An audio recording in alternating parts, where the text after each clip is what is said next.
шеңберінен тұрайық, иә? Қане бәріміз бірге тұрайық. Күнге қарап қорды, бірге қарап тұрған қолымды мен бұлғайын. Жақсы отырамын.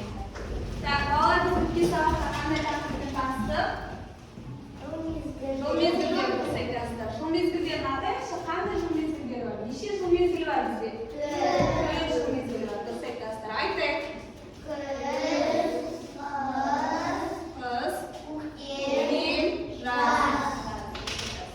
Бізде 4 жыл мезгілдері бар, иә? Әр жыл мезгілінің өзінде ерекшеліктері бар. Мысалы, қыста қар жауып, күн салқындап, боран соғады, иә? Ал күзде жапырақтар сарғайып, жауын-шашын болады.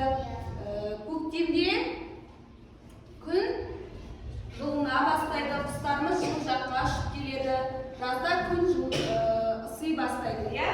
Осылай әр жыл мезгілінің өзіндік ерекшеліктері бар екен. Қазір мына жердегі менің алдымдағы суреттерді құрастырып, 4 жыл мезгілін құрастыруымыз қажет, иә? Мозаик құрастыруымыз керек. Әлмина шыға қойшы.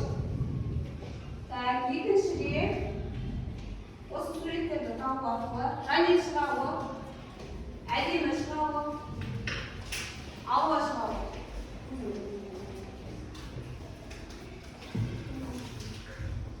Сосын қай жыл мезгілі екенін айтады.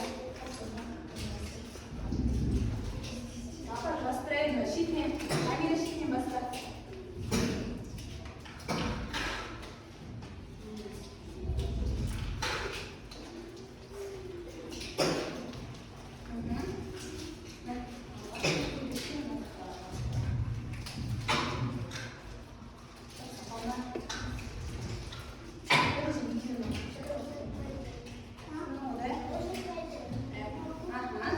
Бәрін жаздырып болайық. Қараймыз. Нұрлы. Тақтаға қараймыз.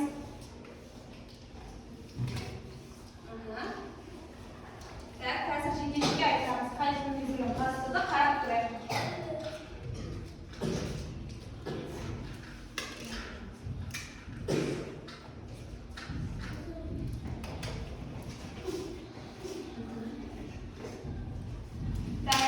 Енді шеттен бастап айтайық, иә?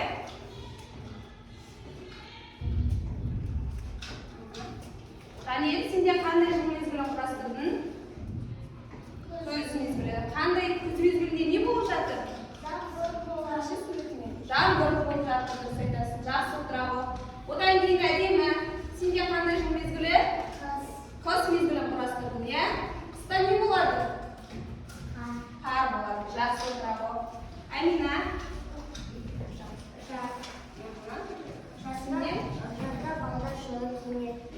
Жылы киінеді, далада ойын киінеді. Жақсы отырады. Алуа. Сенде? Көктем жыл мезгілі. Жақсы. Көктем жыл мезгілі. Көктем мезгілінде қандай өзгерістер болады деді? Күн жылына гүлдеріміз бүршік атады, иә? Жақсы отырады. Енді балалар біз бүгін жаңа тақырып бастайық, иә? Жаңа тақырыбымыз тәулік уақыты, апта, күндері, оқиға, тізбегі болады. Енді бізде жалпы бір аптада 7 күн бар, иә? Қане атап өтейікші? Дүйсенбі, сейсенбі, сәрсенбі, бейсенбі, жұма, сенбі, жексенбі. Яғни бір аптада бізде 7 күн бар. Бүгін бізде аптаның қай күні? Екінші күні қалай аталады аптаның екінші күні? Сейсенбі. Дұрыс айтасыздар. Сейсенбі. Енді бізде апта күндері деп айтады. Одан кейін уақыт бөліктері. Бізде уақыт бөліктері таңертең, күндіз, кеш, түн деп 4 бөліктен тұрады. Мысалы біз таңертеңгі уақытта не істейміз? Ұйқымыздан тұрамыз, иә? Яғни біз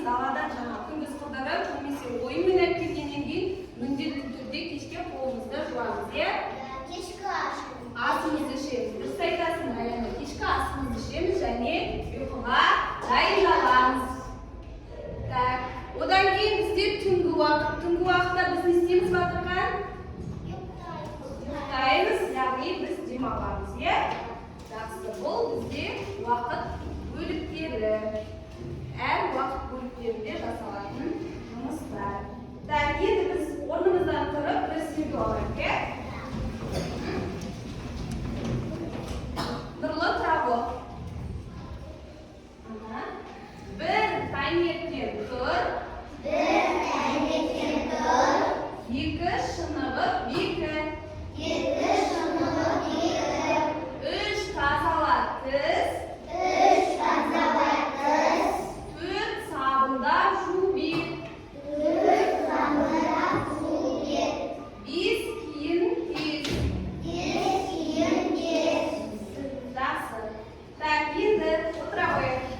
Балалар, біз сіздермен бүгінгі тақырыпқа байланысты дидактикалық ойын ойнап жүрейік. Дидактикалық ойынның шарты жалпы бүгінгі өтіп жатқан тәулік бөліктеріне байланысты сіздерге сұрақ қоямын. Яғни қай кезде болады?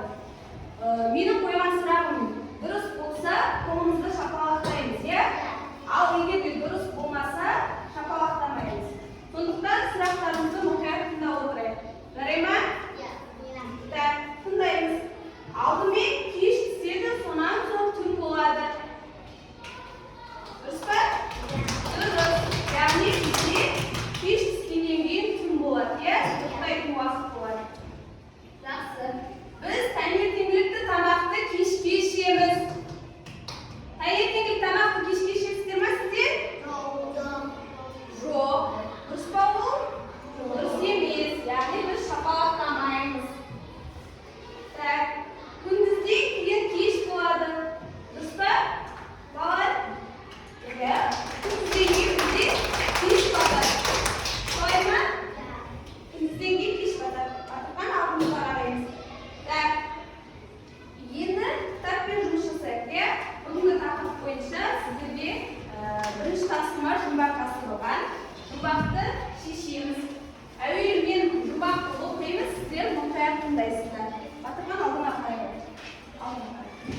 Так, гүл-гүл жайнап жер беті, гүрілдейді сай өзен.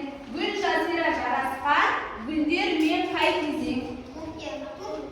Көктем мезгілі, иә? Көктем мезгілі. Күннің көзі шуақты, балалар жүр шомылып, көбелек болып ойнайтын қай мезгілде ойлайсыз? Жаз. Дұрыс айтасыздар. Так, жиын терін болатын, қамбаға астық толатын, жапырақтар сарғайып, қай мезгілде ойлайсың? Көз мезгілі, иә, жапырақтар сарғаятын. Шана зырғып, шаңғы коньки тебетін, аққала жасап ойнайтын, қай мезгілде ойлайсың? Қыс мезгілде. Жақсы балалар. Так, енді бір аптада 7 күн бар деді. Және тәулік уақыттан айтыр, иә? Таңертең, күндіз, кеш, түн деп. Осы екінші тапсырманы орындай қояйық. Дүйсенбі күні кешке жаңбыр жауды дейді. Дүйсенбі күні, апта күндерінен дүйсенбі күні таңдаймыз, кешке қарай, яғни тәулік уақытынан кешкі уақытты таңдап, сызық арқылы қосамыз, иә? Сәйкестендіреміз. Жексенбі күні таңертең күн ашық болды. Апта күндерінің арасынан жексенбі күні таңдап аламыз. Және таңертең күн ашық болды. Таңертеңгі уақыт бөлігін таңдаймыз. Осы екінші тапсырманы орындаймыз. Қарындашпен апарып сызамыз.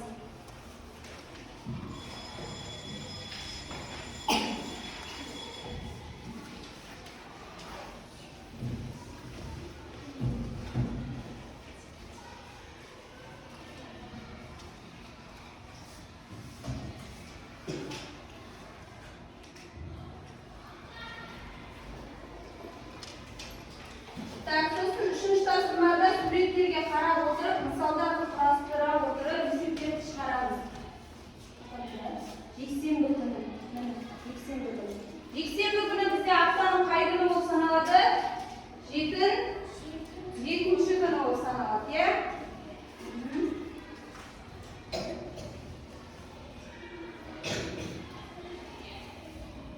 Так, енді былай істейік.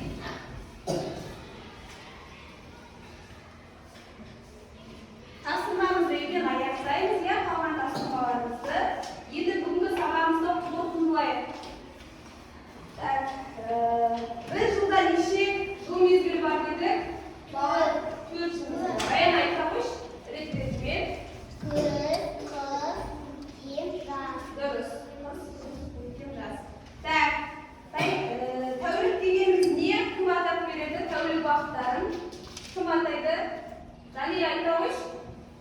уақыттан бүгінгі сабақ бойынша?